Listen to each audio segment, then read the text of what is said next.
Le plus grand risque que j'ai vécu, où je me suis vu vraiment partir, j'ai expérimenté un hydravion. Il s'est fracassé au décollage et je me suis retrouvé la tête en bas au fond du lac. J'arrivais pas à me détacher. Et puis là, le trou noir, à la surface, les mains en sang, j'avais tout arraché.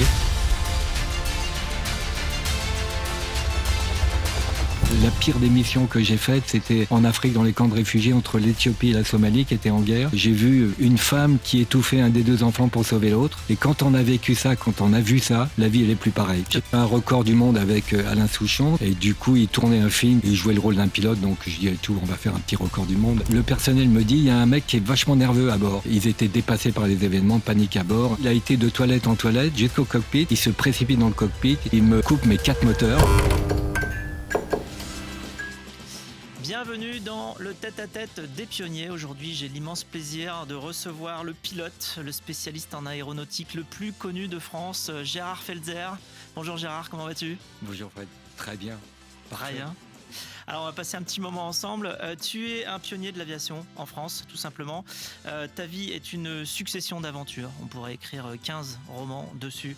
On peut dire rapidement que tu es passionné de vol. Tu as presque passé plus de temps en l'air qu'en bas. J'exagère à peine. 20 000 heures de vol en 30 ans. Mais je crois que tu t'es arrêté de compter à un moment, toutes ces heures de vol. Oui. 20 000 heures de vol, dont 10 000 en couchette, je dis en plaisantant, parce que sur les longs courriers, on se repose de temps en temps quand même. Donc ça compte pas comme des pilotes de chasse, par exemple. Oh, quand même. Alors, sur toutes sortes d'objets volants, parce qu'il n'y a pas que les vols long courriers, tu es titulaire aussi de nombreux records du monde sur ULM, en avion évidemment, en paramoteur, en ballon. Tu es passionné d'aviation et tu es aussi engagé. Tu es lié dès ses débuts à l'ONG Aviation Sans Frontières, on en parlera, dont tu es aujourd'hui le président. Et donc, eh bien, notre but, ça va être de vivre un petit peu la vie trépidante de Gérard Felzer pendant quelques temps. Et pour vous, chers auditeurs, eh bien, vous le savez, n'oubliez pas que vous pouvez retrouver toutes les émissions, tous les podcasts et tous nos réseaux sociaux et du contenu exclusif également sur lespionniers.tv. Voilà, c'est parti, on commence par ton parcours, Gérard. Bienvenue à bord. Tu es né le 10 février 1944. Oui, on n'insiste pas quand même là. À Aurec-sur-Loire, il faut bien parler. Oui. Il y a bien un moment où tu es apparu sur cette terre, tu n'es pas apparu dans l'air. Apparu en bas, près de Saint-Étienne. Alors, les circonstances de ta naissance sont particulières, c'est juste avant la fin de la guerre. Et 6 mois après ta naissance, le 24 août 1944, la veille de la libération de Paris, eh bien, ton père, Vadim, qui était un vrai résistant, qui était né en Russie, d'une famille juive, meurt dans un accident d'explosif. Ta mère déménage alors sur Paris avec tes 2 frères, à Levallois plus précisément, et tu deviens de ce fait pupille de la nation. Alors, quel souvenir d'enfance tu gardes de cette période ? Eh bien, en fait, un peu décalé parce que ma mère s'est retrouvée veuve avec 3 enfants. Donc j'ai été élevé par mon frère aîné, en gros, parce qu'il fallait bien une référence quelque part. Et puis je fréquentais beaucoup plus les bandes de Levallois, à l'époque cité ouvrière, que dans les salles de cours. Dans les salles de cours, en primaire, je regardais toujours le ciel et je regardais les oiseaux. Donc j'étais absent, j'ai foiré mon apprentissage de bonheur. Du coup, j'étais taxé de présence intermittente et encombrante, ce qui était un peu difficile pour intégrer un lycée. Alors, donc, ça t'a poussé, en fait, toute cette enfance à faire pas mal de bêtises. Tu t'arrangeais comment avec... Alors j'étais, on va dire, prédélinquant. C'est vrai que renverser les poubelles, mais c'était pas non plus de la méchanceté ou des actes gratuits comme on en voit beaucoup et de plus en plus. Il n'y avait pas de réseaux sociaux à l'époque. Donc ma famille, elle était là, quoi. Et puis, eh ben, quand je suis arrivé en première, j'ai pas passé mon bac, que j'ai jamais eu. J'étais viré de tous les lycées. Et puis, j'ai pu intégrer miraculeusement. Il y a un train qui passait de bon augure. Je l'ai saisi. Ça s'appelle l'école L'Estaca. Alors, justement, l'Estaca, tu y rentres alors sans bac, Oui. parce que tu étais quand même pas mauvais en maths, malgré ton parcours un petit peu chaotique. Alors, juste pour revenir sur cet espace, sur cet espace de vie, avant, tu penses que l'école, elle prend pas sur toi, pour quelle raison, Alors, initialement ? la peur de l'enfermement, toujours en décalé. Je faisais toujours autre chose que le cours en temps présent, c'est-à-dire que où j'anticipais un autre cours, où je faisais autre chose carrément. Donc, j'ai été taxé de distrait, de tout ce qu'on veut, avec une mère qui était la copie conforme de la mère de Romain Gary. Elle me couvait et en même temps me critiquait. Toi. C'était un petit peu compliqué. Donc, je suis devenu un petit peu schizophrène de ce côté-là. Euh, D'ailleurs, la même schizophrénie que aimer l'aviation et l'écologie, c'est un petit peu pareil. Et donc, voilà, un peu perturbé par rapport à ça, ce qui m'a valu quelques psychanalyses, mais enfin, par curiosité, avec une mère perturbante, mais aussi qui était elle me taxait d'être le meilleur du monde, tu seras le premier pilote au monde, etc., etc. Donc plutôt positif et en même temps, mais tu es en train de me lâcher, tu peux pas partir. Voilà, c'était un petit peu compliqué quand même. Et ton identité, tu as réussi à mettre la main dessus à Alors un il se moment trouve que mon père était né à Kiev et ma mère à Moscou. Donc on vit en ce moment quelque chose qui me perturbe un petit peu, toujours aujourd'hui. C'est deux peuples qui rentrent en guerre, on ne sait pas pourquoi. Grande injustice et beaucoup de questions par rapport à ça. Donc, j'ai déjà vécu avant l'heure, quand j'étais jeune, où j'ai connu ma mère qui gardait toujours ses valises. Elle pensait toujours revenir en Russie. Elle l'a jamais fait, évidemment. Et du coup, j'ai cherché mes racines beaucoup. Je faisais des Moscou, j'allais voir les familles qui habitaient la maison familiale, à Kiev aussi. Deux peuples formidables. Ils méritent pas ça, quoi. Alors, tu pars finalement, avant de rentrer à l'Estaca, on en parlera, tu pars finalement en Camargue pour être moniteur d'équitation. Tu pars aussi en Corse, en Tunisie. Tu es moniteur de voile de ski nautique. Tu es géo et chef de village à l'AMNEF, l'ancêtre du Club Oui. Med. J'avais comme patron Christian Blanc, qui était président de l'AMNEF, que j'ai retrouvé beaucoup plus tard comme directeur ou président d'Air France. Et c'était une période où j'ai trouvé une famille. Ma vie, c'est une succession de familles, en fait. Et toi, ton rêve, c'est de voler. Tu as un Oui. héros quand tu es jeune. C'est qui? Mon héros, évidemment, c'est Saint-Exupéry, qui a écrit énormément de très belles choses. Et le côté positif de l'aviation, parce qu'il y a des côtés négatifs maintenant.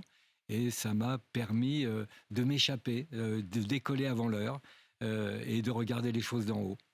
Et on a aussi Santos Dumont, Oui, qui était Santos Dumont, ça fait partie des pionniers. Quand j'étais président de l'Aéroclub de France, il en faisait partie au début du siècle dernier. Alberto Santos Dumont. À une époque où Santos Dumont était petit, on ne sait pas si sa sexualité était vraiment déterminée ou déterminante, mais en tous les cas, il a été l'un des héros.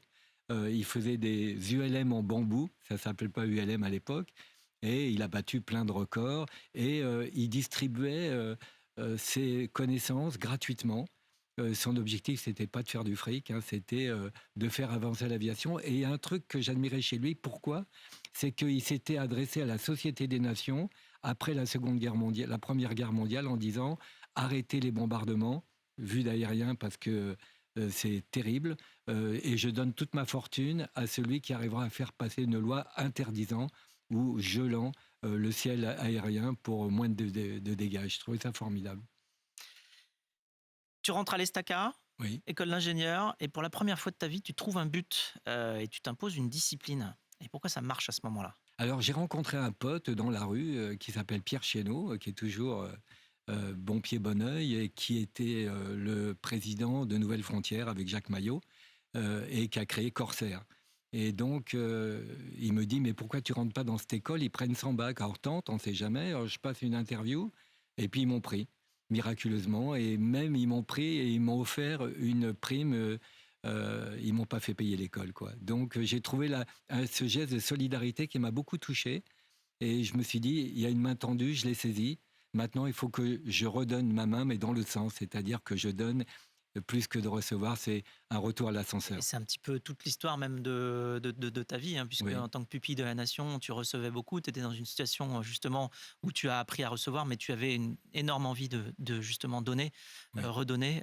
Comme tu dis, tu parles de la main, soit qui regarde vers le ciel, soit qui protège et qui regarde en bas. Et du coup, je me suis attaché à cette école et je me suis mis à bosser. Et ça a été une découverte pour moi, hein, de me concentrer grâce à mon pote, hein, je le remercie encore aujourd'hui. Et puis j'ai fini par acheter l'école, quoi. Ah oui, ça c'est aussi tant qu'à faire. Ouais. Et donc tu te tournes assez vite justement vers le métier de pilote de ligne. Tu intègres l'ENAC et tu débutes ensuite ta carrière en 73 dans la compagnie STA en Algérie.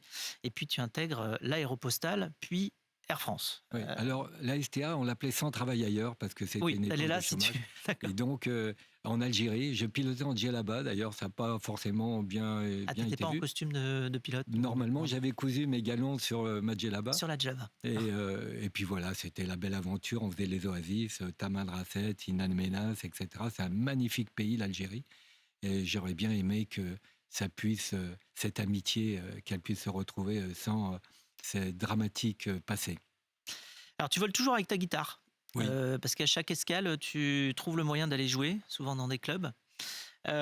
Tu fais une très grande carrière chez Air France, 30 Alors, ans. pour en revenir à la musique, c'est ce Oui. qui m'a sauvé un peu la musique. C'est comme ça que je jouais dans les cabarets, le cabaret La Méthode notamment, avec Bobby Lapointe. Et, euh, et bon, je gagnais un petit peu ma vie comme ça. Puis un petit peu avec, pendant l'été, chef de village, ça m'a permis de m'entretenir, payer mes études. Je ne pourrais rien demander à ma mère qui n'avait pas un rond. Donc, ça s'est fait comme ça, quoi. Et la musique, c'est un langage universel. Et ça, c'est formidable. Et si on a le temps, je raconterai un projet qui me tient à cœur là-dessus. J'espère qu'on aura le temps. Alors, quels sont tes meilleurs souvenirs chez Air France?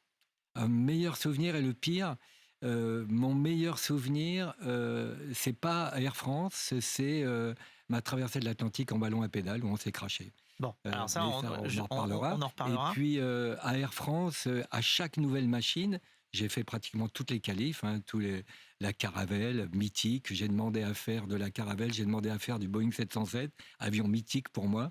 Ça, j'étais ravi de faire ça. Compliqué les avions, hein. Et puis le meilleur souvenir, c'est quand c'est ouvert les gros porteurs, comme le Boeing 747, un avion que j'ai bien aimé. Et puis, on est dans l'esprit du mécano de la Générale, c'est-à-dire on adore l'avion sur lequel on est, quoi. Tu termines ta carrière chez Air France en 2004, Oui. après 30 ans d'avoir été commandant de bord. Tu présides également l'Aéroclub de France, tu diriges le musée de l'air et de l'espace, donc évidemment on est toujours dans le thème. Tu as aussi des engagements associatifs très forts avec Aviation sans frontières, on en reparlera.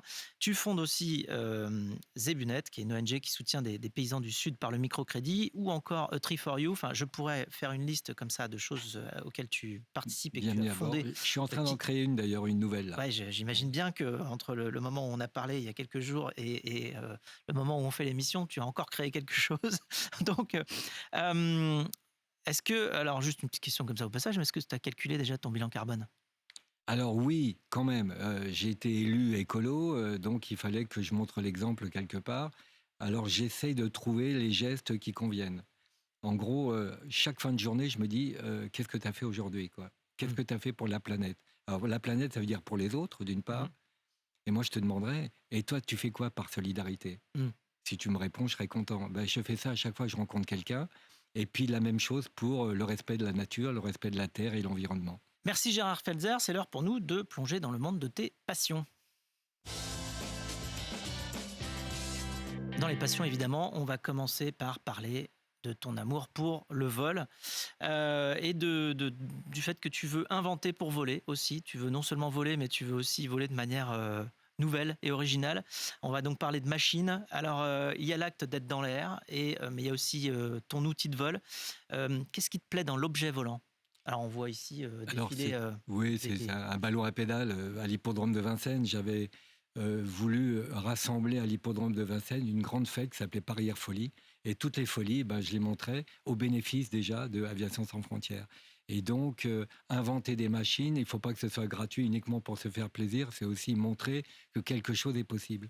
Donc, du solaire, de l'énergie humaine. Pourquoi l'énergie humaine? Ça m'intéresse parce qu'on développe quoi? 250 watts chacun quand on fait du vélo, par exemple. Eh bien, c'est qu'est-ce qu'on peut faire avec ce minimum d'énergie? Et bon, voilà, c'est ce que j'ai essayé de rassembler autour de moi dans la famille aéronautique, parce que c'est une grande famille. Et une grande famille qui peut être solidaire.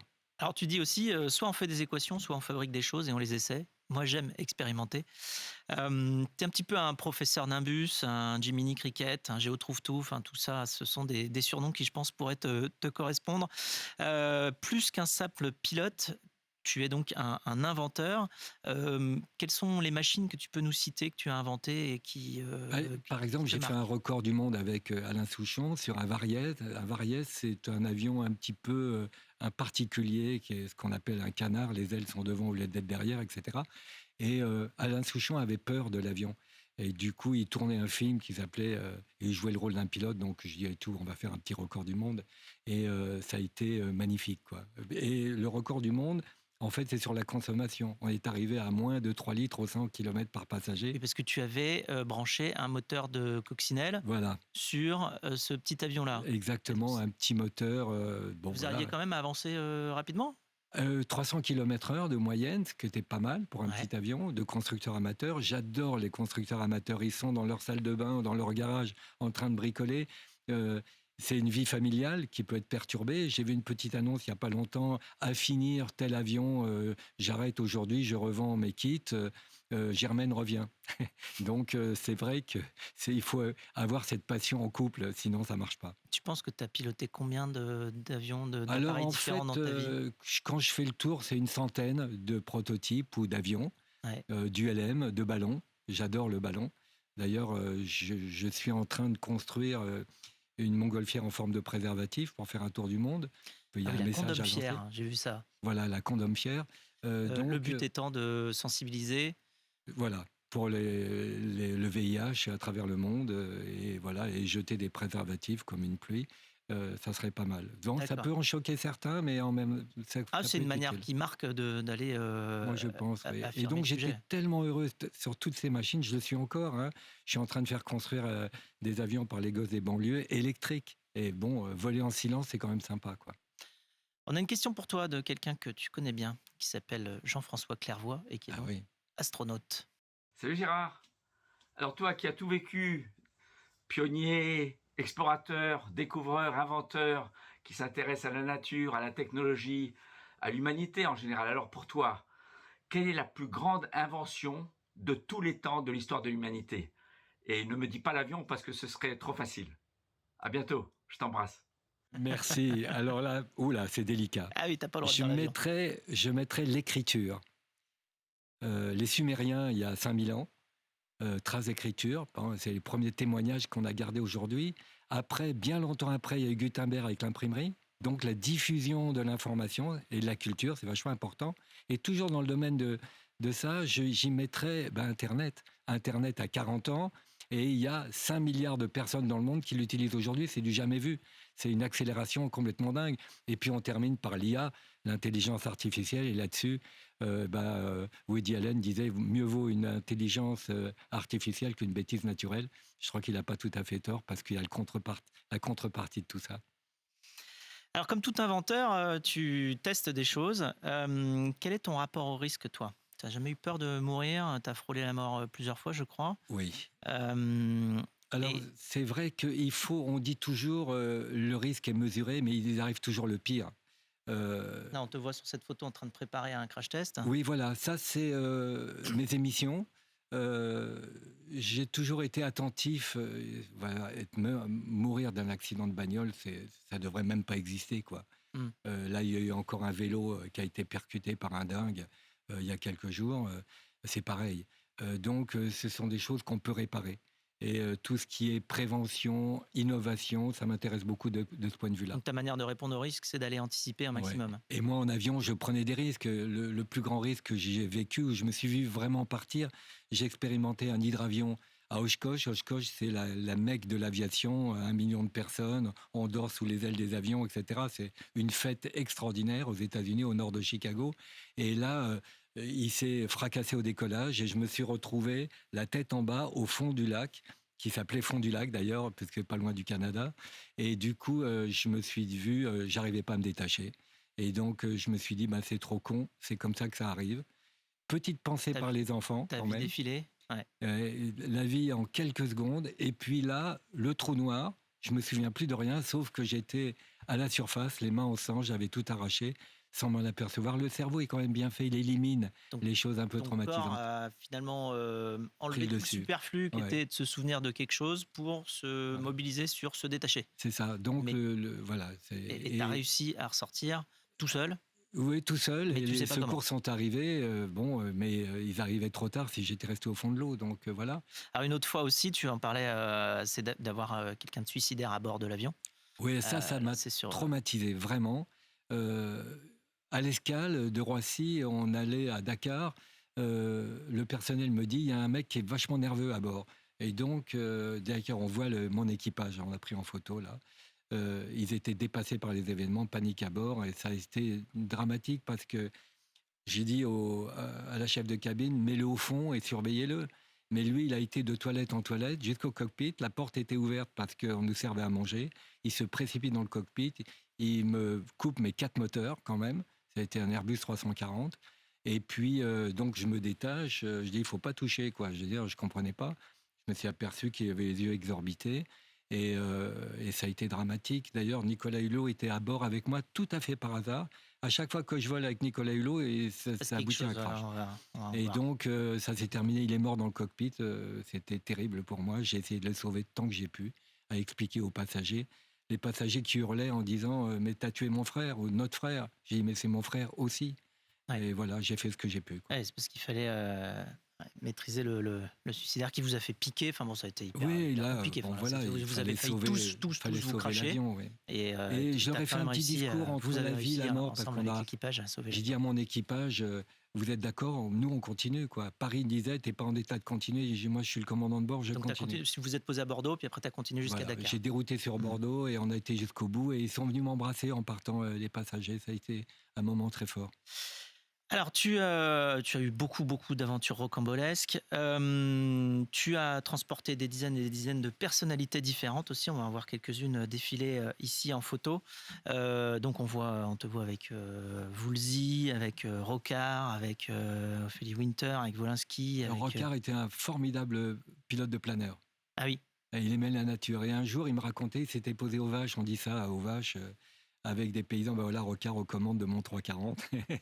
Et quelqu'un que j'ai beaucoup aimé, ça c'est Ophélie Winter, tiens, qui est tombé dans les pommes dans le cockpit d'ailleurs, je ne sais pas pourquoi. Ça c'est le général 5 étoiles, chef d'état-major de l'armée de l'air, j'ai piqué sa casquette. Puis ça c'est le futur président à l'époque de la République de Madagascar, tiens, mon pote Yann Arthus Bertrand. Ah oui, Yann Arthus Bertrand. Et puis voilà mon avion. Qui avait été du record du monde. Là, voilà, avec Alain Souchon, justement, lors de votre Paris-Londres mémorable. Vous aviez fait la couverture du magazine. Magnifique Pilote. cet avion. Hein. Et voilà, canard, c'est-à-dire qu'il a les ailes derrière au lieu d'être devant. Et c'était et tout en plastique. Vraiment beaucoup d'inventions des constructeurs amateurs. Il y a beaucoup plus d'avions de constructeurs amateurs que d'avions de série en France. On est vraiment les berceaux de l'aviation. Je les admire, quoi. Avec Nicolas Hulot, on l'a rapidement évoqué, mais tu as fait aussi plusieurs aventures incroyables. Enfin, Vous avez vécu beaucoup de choses ensemble.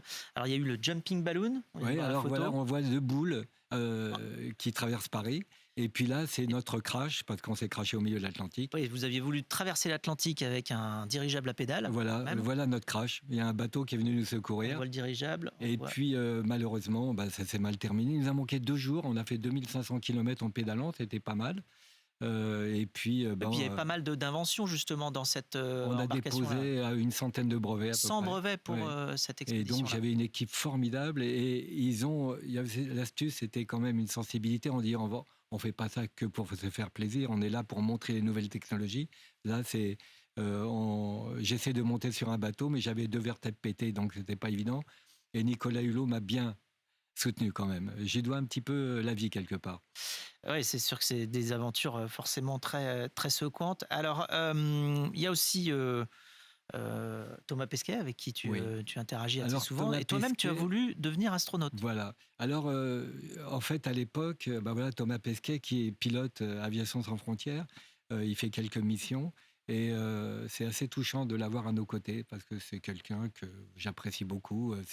Il a des vraies valeurs, quoi. Et donc, on a permis de cette façon de faire connaître un petit peu les missions. Moi, la pire des missions que j'ai faites, c'était en Afrique, dans les camps de réfugiés entre l'Éthiopie et la Somalie, qui étaient en guerre, 1 million de réfugiés. Et là, j'ai vu mourir, enfin pas mourir, mais une femme qui étouffait un des 2 enfants pour sauver l'autre. Et quand on a vécu ça, quand on a vu ça, la vie, elle est plus pareille, quoi. On dit, mais c'est pas possible, quoi. 4,5 milliards de personnes qui n'ont pas accès aux soins et qui ont faim.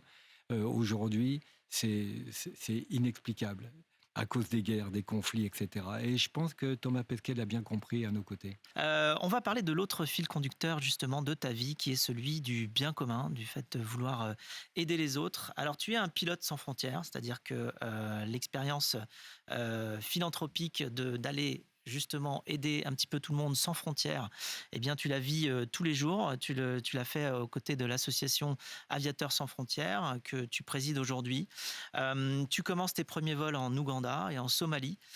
Qu'est-ce que tu découvres véritablement quand tu entres dans ce monde-là de l'aviation, mais de l'aviation au service des autres, au sens de l'aide véritablement humanitaire sur le terrain, versus simplement être pilote pour transporter des gens d'un endroit à l'autre de la planète? Alors, enfin, en fait, ma vie, j'en profite, c'est ça. C'est un avion, tout terrain, pour aller se poser dans les villages, c'est-à-dire au secours des populations isolées et menacées, notamment en République démocratique du Congo ou en RCA, par exemple.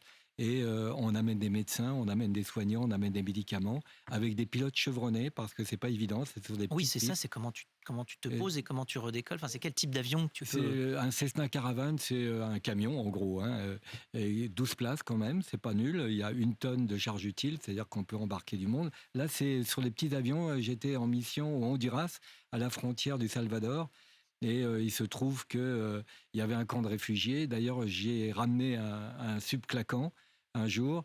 Il parlait anglais un peu quand même, un peu français. Je me suis dit, oh là là, c'est quelqu'un d'important. Et en fait, c'était chef des guérilleros. Je ne le savais pas, évidemment. D'ailleurs, la CIA m'a appelé à Paris en disant, vous avez transporté... C'est pas là où il y a des hélicoptères qui t'ont suivi? Voilà, donc il y avait les Américains qui étaient là, qui prenaient les French Doctors pour des partisans et ils nous menaçaient. Donc il y a un hélicoptère qui m'a suivi, mais j'allais revoir le film sur le Vietnam en gros. Il y avait la porte ouverte, la mitrailleuse. Je me suis dit, oh là, ça sent pas bon. Je suis descendu en piqué. Je savais que l'hélicoptère, il allait pas vite. Donc, Donc tu as réussi à aller plus vite que l'hélicoptère en voilà. partant en Et piqué. donc, voilà, c'est des missions où il faut improviser à bon escient et faire comprendre qu'on n'est pas là pour demander carte d'identité à des gens qui meurent, quoi. Alors dans la série évidemment des engagements, tu t'engages aussi à faire voler des personnes en situation de handicap. Tu dis que ça fait partie évidemment des autres projets extrêmement marquants de ta vie. Cet engagement, il se traduit comment? Alors, en fait, j'ai connu quelqu'un qui était venu me voir à l'Aéroclub de France sur une chaise roulante. C'était Dorine Bourneton, on la voit là. Et elle a perdu ses jambes d'un accident d'avion dans lequel il y avait ses parents. Ça a été dramatique et je lui ai dit, écoute, il faut que tu serves à quelque chose. On va créer une licence spéciale pour les vols pilotés par des handicapés qui peuvent plus servir de leurs jambes, c'est-à-dire les palonniers. On va inventer un malonnier. On remplace les pieds par les mains.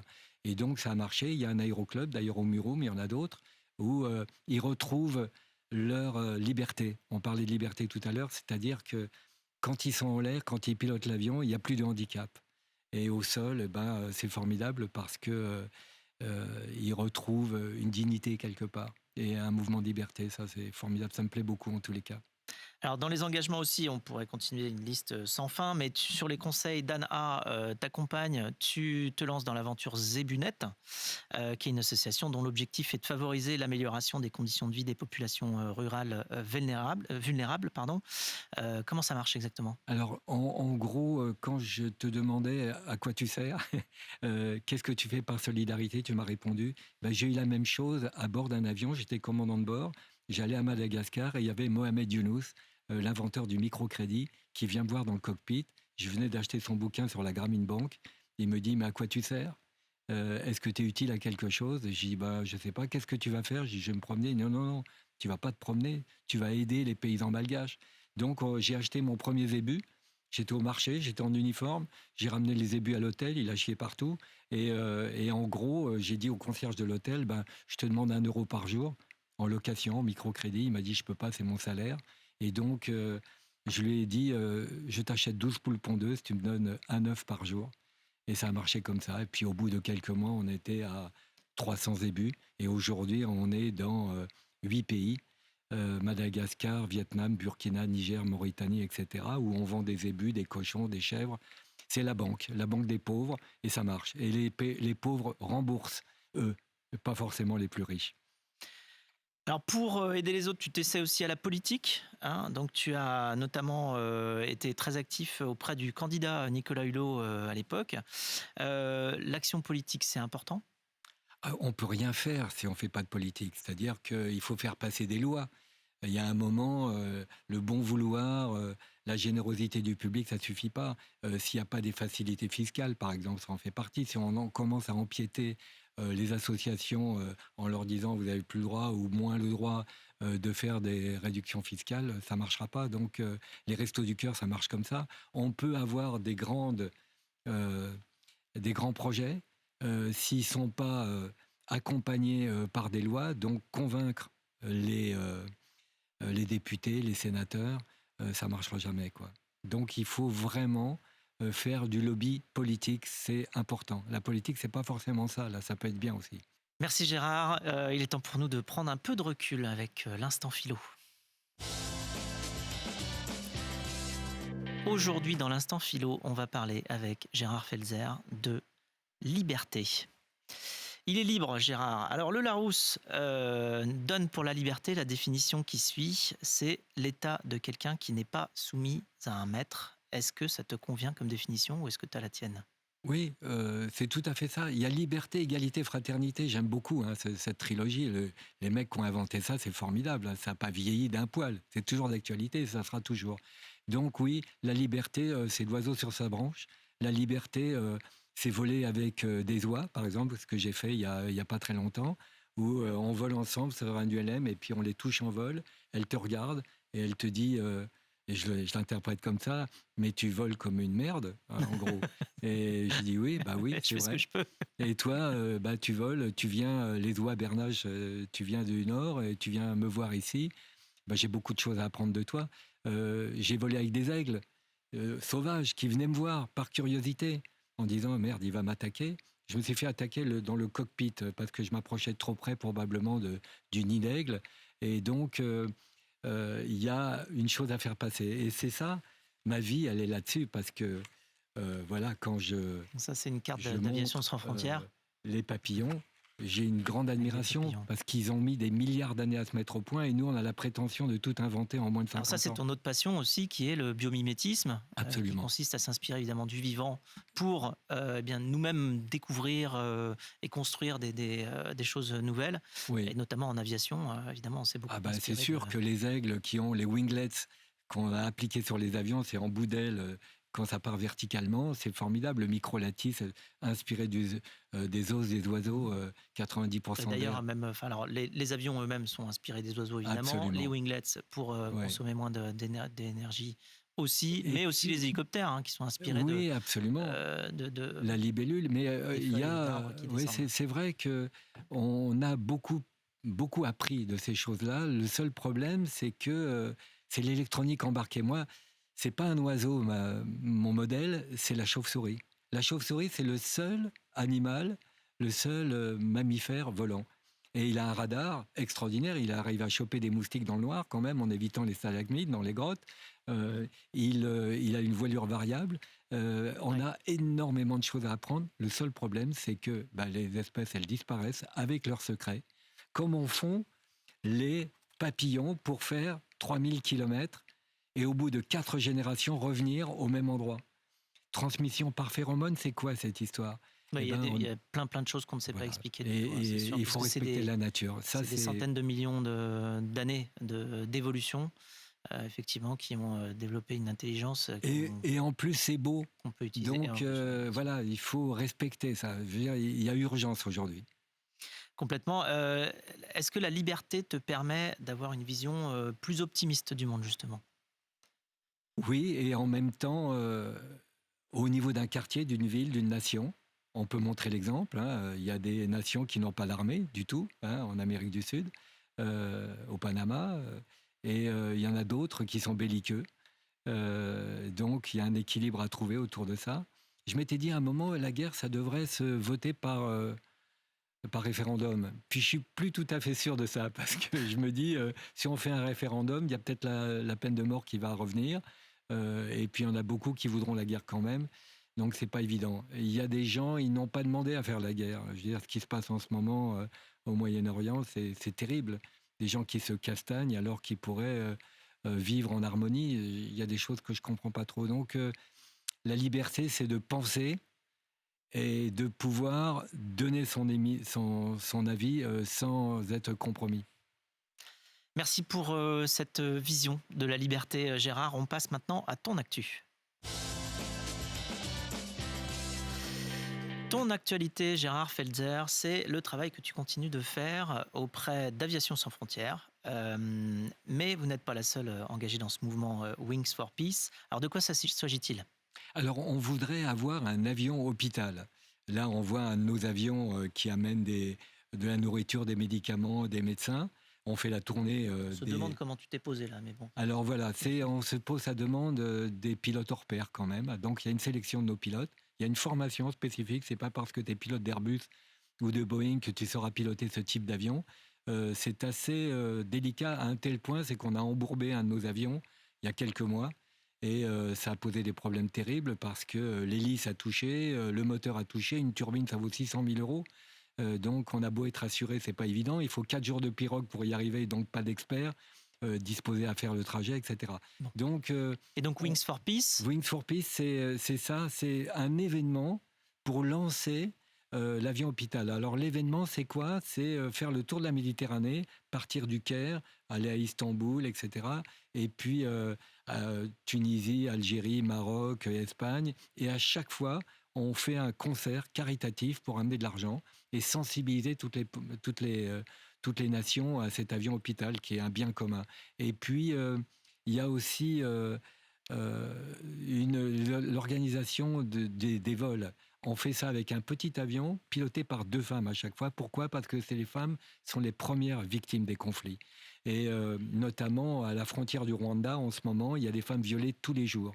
Et le professeur Mukwege, qui est un professeur de médecine formidable, qui a fait ses études en France d'ailleurs de médecine, essaye de sauver ces femmes. C'est l'homme qui répare les femmes, c'est comme ça qu'il est connu. Il est prix Nobel et on se met à sa disposition pour ça. Et il nous faut un avion laboratoire, un avion qui rend la vue de ceux qui sont aveugles par les cataractes, un avion qui rend la dentition pour pouvoir se nourrir et un avion labo.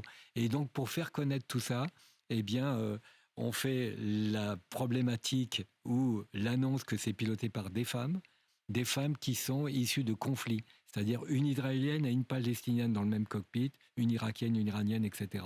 Et donc, on arrivera à sensibiliser, faire en sorte que ce soit un programme international au bénéfice de ceux qui sont isolés. Vous arrivez à lever des sous pour financer tout ça ? Il nous faut 10 millions d'euros. Il nous faut 10 millions.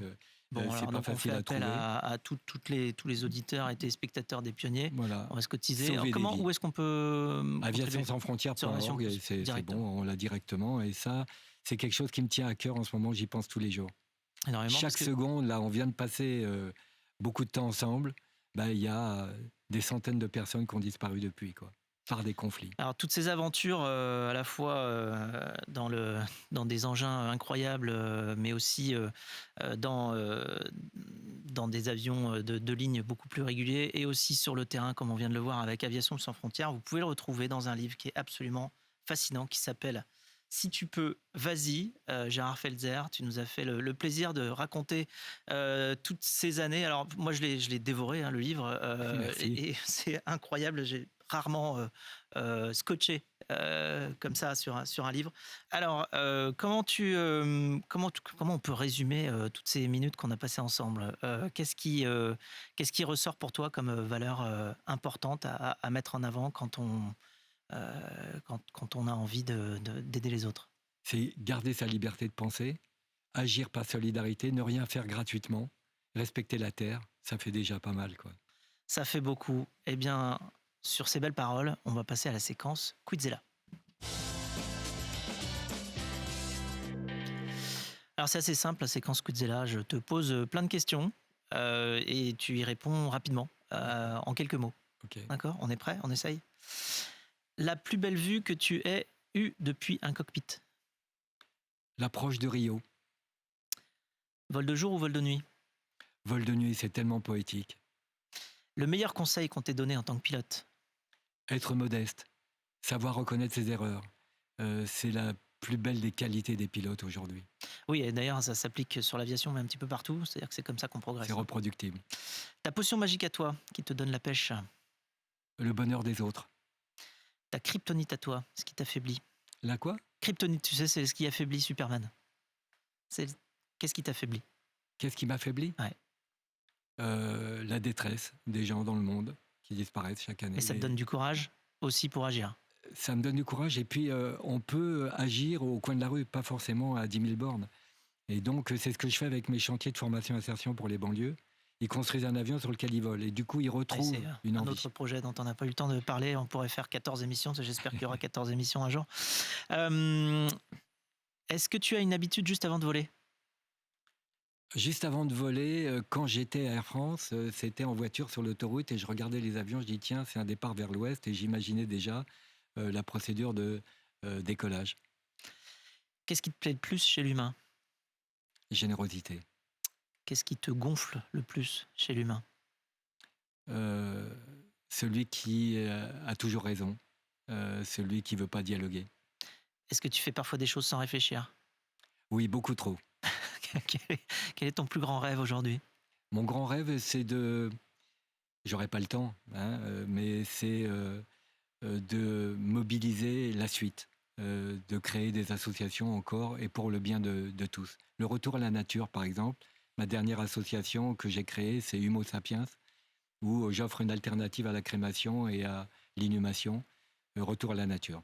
Encore un des projets dont on n'a pas eu le temps de parler. Je suis désolé, on a fait tout ce qu'on a pu pour parler un maximum de tes actions incroyables. Qu'est-ce que tu as envie de dire à la prochaine personne qui sera invitée dans Les Pionniers? J'ai envie de lui dire, et toi, tu fais quoi par solidarité?